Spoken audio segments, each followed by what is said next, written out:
Oke, saya Rizal Effendi kali ini akan menjelaskan tentang modul 1 yaitu subnetting dan juga modul 3 yaitu routing karena saya NIM genap yaitu 120. Nah, subnetting sendiri ini ada 3 kelas yaitu kelas A dari 1 sampai 127, kelas B 128 sampai 191 dan kelas C yaitu 192 sampai 223. Nah, contohnya kali ini adalah 192.168.1.0. Dikarenakan ini 192 di depannya, maka ini masuk kelas C, yaitu 192 ini. Nah, ini apa fungsinya yang belakang? Ini namanya prefix, itu nanti digunakan untuk menentukan netmasknya. Oke, langsung saja ke netmasknya, yaitu yang pertama itu dibuat ke binary dulu. Ini kan ada 25. Jadi kita dibuatkan satu-satu seperti ini sampai 25. Nah, ini dibagi menjadi 4 oktet. Per oktetnya itu ada 8. Jadi ini ada 8, lalu titik, lalu 8 lagi, titik 8 lagi. Ini kan 8, 16, 24. Berarti kurang 1. Oke, ini ditambah 1 dan sisanya itu 0 sampai memenuhi 4 oktet tersebut. Di 1 oktet itu nilai fullnya yaitu 255. Ini. Karena ini juga full aktif semua 255, 255. Karena ini hanya satu. Ini nilainya 128. Kenapa 128? Karena ini urut dari sini ke sini itu 2 pangkat 1, 2 pangkat 0, 2 pangkat 1 sampai 2 pangkat 7. Nah, untuk 2 pangkat 7 sendiri itu 128. Dan ketemulah netmasknya ini 255, 255, 255, 128. Lalu kita lanjut untuk menghitung subnet. Untuk rumusnya menghitung subnet itu adalah 2 pangkat n, di mana n adalah jumlah bit yang aktif pada oktet terakhir. Kenapa oktet terakhir? Karena kita pakai yang kelas C. Misal pakai kelas B, kita oktet yang kedua terakhir ini. Kalau kelas A yang ini, karena kelas C kita pakai yang ini. Nah, yang oktet terakhir ini yang aktifkan hanya satu saja, maka di sini ditulis 2 pangkat 1 yaitu 2 subnet. Nanti akan ada 2 subnet. Lalu kita hitung jumlah host per subnet. Untuk rumusnya itu 2 pangkat X min 2, di mana X itu sisa bit yang tidak aktif pada oktet terakhir, yaitu sisanya ini, yang 00 ini. Karena totalnya 7, berarti ini 2 pangkat 7 min 2, yaitu 128, lalu dikurangi 2, yaitu 126 host. Nanti hostnya 126. Lalu ada blok subnet. Blok subnet itu rumusnya 256 dikurangi yang belakang ini, oktet terakhir, yaitu 128, hasilnya juga 128 blok subnetnya. Jadi nanti kan ada 2 subnet. Blok subnet pertama itu dimulai dari 0, yang kedua dimulai dari 128. Sesuai hasilnya ini. Lalu kita implementasikan ke tabel subnettingnya. Untuk subnet yang pertama itu ada 192.168.1.0. Dilanjut host pertama itu setelahnya ini yaitu 192.168.1.1. Dan host terakhir ini dari yang ini, jumlah hostnya kan 126. Berarti 1 sampai 126 host terakhirnya. Dan selebihnya setelah itu adalah broadcast. Lalu dilanjut subnet kedua yang ini dimulai dari 128 ini. Dan host pertamanya 129 dan ini jumlahnya juga 126 host, jadi ditambah jadi 254 dan sisa satunya itu adalah broadcast. Oke, cukup seperti itu saja untuk modul 1 yaitu subnetting. Kita lanjut ke modul 3 yaitu routing. Untuk yang pertama kita pakai yang statik. Oke, pertama kita di sini sudah ada topologi jaringan menggunakan 4 router, yaitu router 0, 1, 2, dan 3.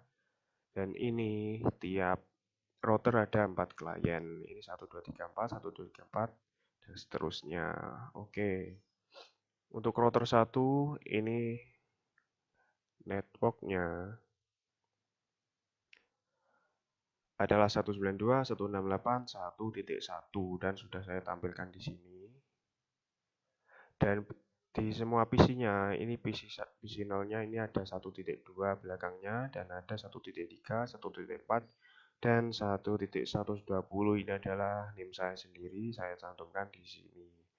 Dan juga router 2 ini networknya 192.168.2.1 dan untuk kliennya dimulai dari 2.2, 2.3, 2.4 dan 2.5. Dan router ketiga ini ada networknya 192.168.3.1 dan kliennya dimulai dari 192.168.3.2, 3.3, 3.4 dan 3.5 dan router terakhir itu adalah networknya 4.1 di kliennya itu dimulai dari 4.2 sampai 4.5 dan di setiap router ini ada nanti jalur namanya next hop. Di router pertama ini cuma ada satu next hop ya, di sini adalah 192.168.10.1 dan di router 1 ini ada dua, untuk ke kiri dan untuk ke kanan. Yang ke kiri adalah 192.168.10.2 dan yang satunya yang belakangnya 20.1.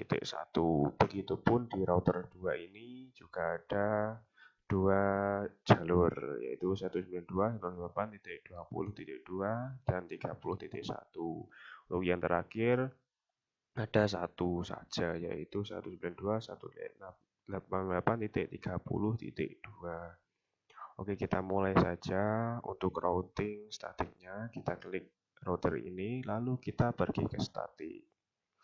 Nah, ini berhubung saya sudah tambahkan, jadi saya hanya menjelaskan. Untuk router 0, nanti kan jalannya ke sini. Berarti pakai next hop-nya yang ini, gerbangnya lewat jalur ini. Dan menambahkan nanti networknya ini 2.1, yang ini 20.0, ini 3, lalu ini dan yang ini. Jadi kalau mau ditambahkan itu akan seperti ini. Yang pertama ada networknya 192.168.2.0 yaitu yang ini. Yang ini dan juga gerbangnya atau jalurnya next hop-nya yang ini tadi pakai yang 10.2. Semuanya pakai 10.2 sampai yang network yang 4.0 ini, yang router ke yang terakhir ini. Ini juga pakai next hop 10.2 lalu di add. Begitu sampai dari yang dua ini sampai yang network terakhir. Untuk yang router 1 ini agak berbeda karena di tengah. Berarti nanti akan ada ke kiri dan ke kanan. Nah, ini yang saya tulis pertama, ini yang ke kiri, yang ini. Yaitu 192.168.1.0, yaitu kan networknya yang router ini. Lalu next hop-nya atau gerbangnya pakai yang 10.1 ini. Jadi ke kiri sini. Nah, kalau yang ke kanan, yaitu misalnya yang network 3.0 ini. Yang ini pakai next hop-nya yang ini, yang di sebelah kiri router 2 ini. Begitupun seterusnya yang ke sini juga pakai itu. Termasuk yang ini, jaringan ini juga pakai next hop itu. Jadi sama itu. Totalnya ada 4 jaringan yang ditambahkan, yaitu yang ini 1, 2, 3, 4 seperti itu. Lalu kita beralih ke router 2. Ini juga ada yang ke kiri dan ke kanan. Untuk yang pertama saya itu ke kanan dulu ternyata, yaitu ke network 4.0, yaitu yang ini berarti. Ke kanan dulu pakai gerbang atau next hop yang ini, seperti yang ini. Dan selanjutnya itu ke kiri, ke network 2, berarti yang ini. Ke sini pakai next hop yang ini.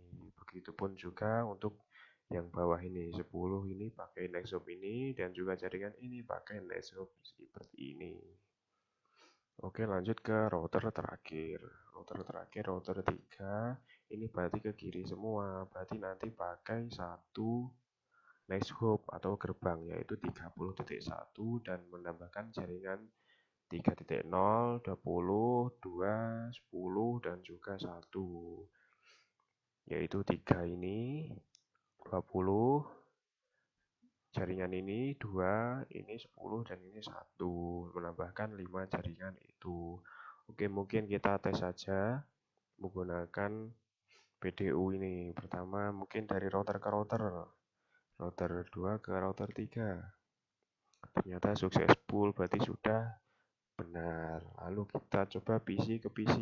PC 7 yaitu IP 192.168.3.4 ke PC 10 di sini. Successful. Oke, mungkin segitu saja dari routing static. Lalu kita ke routing dinamis. Kita buka project yang sudah saya buat. Ke yang ini.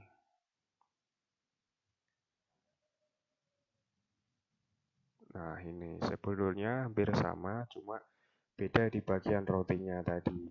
Untuk dari segi IP-IP-nya ini masih sama.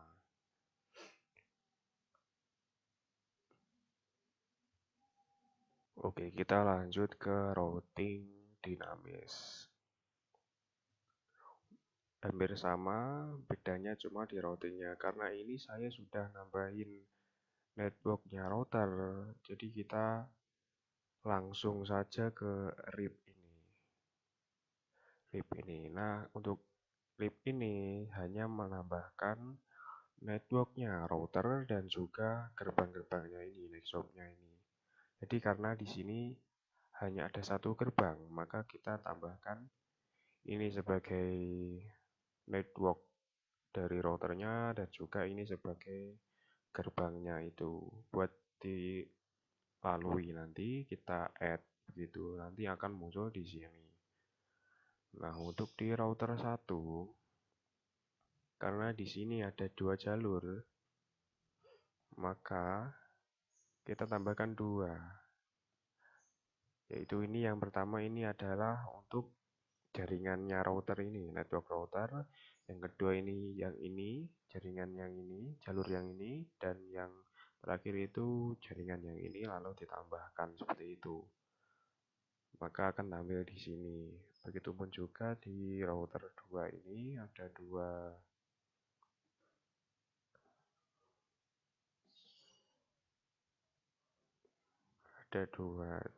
jalur, berarti ini pertama kita tambahkan jaringannya router dan juga kita langsung 2 jaringannya ini, yang kiri dan juga kanan, lalu ditambah.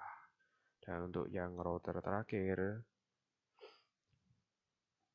itu hanya satu jalur, berarti kita tambahkan jaringan yang ini, jaringan routernya dan juga jalurnya, lalu ditambah gitu. Jadi cuma seperti itu saja karena kita tadi sudah menambahkan networknya yang routernya. Oke, kita langsung saja cek PDU. Pertama dari router ini ke router ini kita coba.